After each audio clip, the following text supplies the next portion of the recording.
ಕರ್ನಾಟಕ ವಿಧಾನಸಭೆಯ ಕಲಾಪವು ಇಂದು ರಾಜಕೀಯ ಕಾಲೆಳೆಯುವಿಕೆ, ಹಾಸ್ಯ ಮತ್ತು ಭವಿಷ್ಯದ ಮುಖ್ಯಮಂತ್ರಿ ಕುರಿತಾದ ಚರ್ಚೆಗಳಿಗೆ ಸಾಕ್ಷಿಯಾಯಿತು.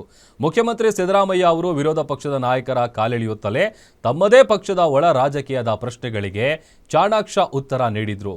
ಈ ಬಗ್ಗೆ ಒಂದು ವರದಿ ಇಲ್ಲಿದೆ. ರಾಹುಕಾಲ ಬಿಟ್ಟು ಬಜೆಟ್ ಮಂಡಿಸಿದ್ದು ನಿಜ ಎಂದ ಸಿಎಂ. ನನ್ನ ಬಜೆಟ್ ಖಾಲಿ ಚೊಂಬು ಅಲ್ಲ, ತುಂಬಿದ ಕೊಡ.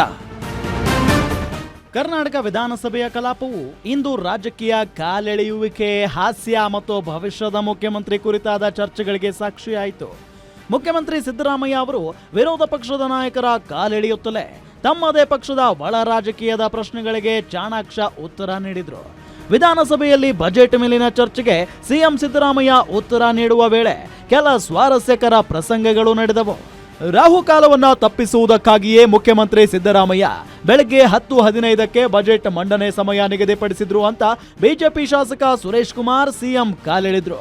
ಇದಕ್ಕೆ ಸಿಎಂ ಸಿದ್ದರಾಮಯ್ಯ ರಾಹುಕಾಲ ತಪ್ಪಿಸುವುದಕ್ಕಾಗಿಯೇ ಆ ಸಮಯ ನಿಗದಿ ಮಾಡಿದ್ದು ನಿಜ ಅಂತ ಖುದ್ದು ಸಿದ್ದರಾಮಯ್ಯ ಒಪ್ಪಿಕೊಂಡಿದ್ದಾರೆ. ಇನ್ನು ಯುಗಾದಿ ದಿನ ಹಾಗೂ ಶಿವರಾತ್ರಿ ದಿನ ಯಾರಾದ್ರೂ ಮಾಂಸ ಸೇವನೆ ಮಾಡುತ್ತಾರಾ? ನಾನು ತಿನ್ನುತ್ತೇನೆ, ನನ್ನಿಷ್ಟ ಅಂತ ಹೇಳಿದ್ದಾರೆ.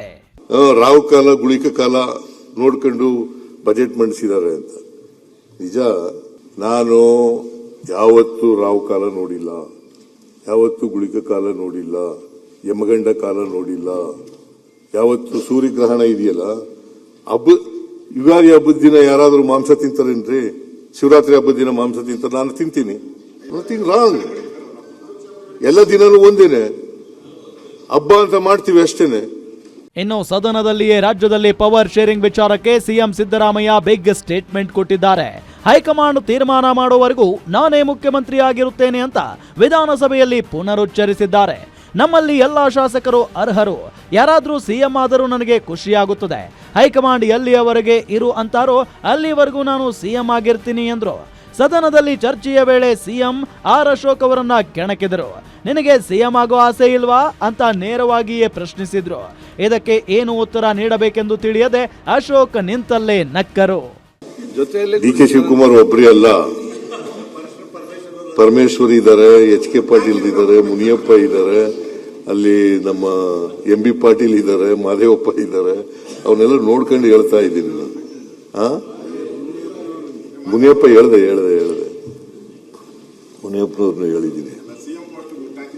ಇದೆಲ್ಲ ನೀವೆಲ್ಲ ನೋಡ್ರಿ, ನೀವು ಕಾಯ್ಕೊಂಡು ಏನೋ ಆಯ್ತು, ನಿರಾಶೆ ಆಗುತ್ತಲ್ಲ, ಹಂಗಾಗಬಾರ್ದು ನಿಮ್ಗೆ. ಒಟ್ನಲ್ಲಿ ದಾಖಲೆಯ 17 ಬಜೆಟ್ಗಳನ್ನ ಮಂಡಿಸಿರುವ ಸಿದ್ದರಾಮಯ್ಯ ಹೈಕಮಾಂಡ್ ಒಪ್ಪಿದ್ರೆ ಇನ್ನೂ 2 ಬಜೆಟ್ಗಳನ್ನ ಮಂಡಿಸಲು ಸಿದ್ಧನಿದ್ದೇನೆ ಎನ್ನುವ ಮೂಲಕ ಕಾಂಗ್ರೆಸ್ ಸಂದೇಶವನ್ನ ರವಾನೆ ಮಾಡಿದ್ದಾರೆ. ಮುಂದಿನ ಮುಖ್ಯಮಂತ್ರಿ ಯಾರು ಎಂಬ ಪ್ರಶ್ನೆಗೆ ಸಿದ್ದರಾಮಯ್ಯ ಅವರು ನೇರ ಉತ್ತರ ನೀಡದಿದ್ದರು. ಸದನದಲ್ಲಿ ಎಲ್ಲರನ್ನೂ ನಗಿಸುವ ಮೂಲಕ ಚರ್ಚೆಯನ್ನ ಬೇರೆಡೆಗೆ ತಿರುಗಿಸುವಲ್ಲಿ ಯಶಸ್ವಿಯಾದರು. ಕವನ Shivanna, political bureau, guarantee news, Bengaluru.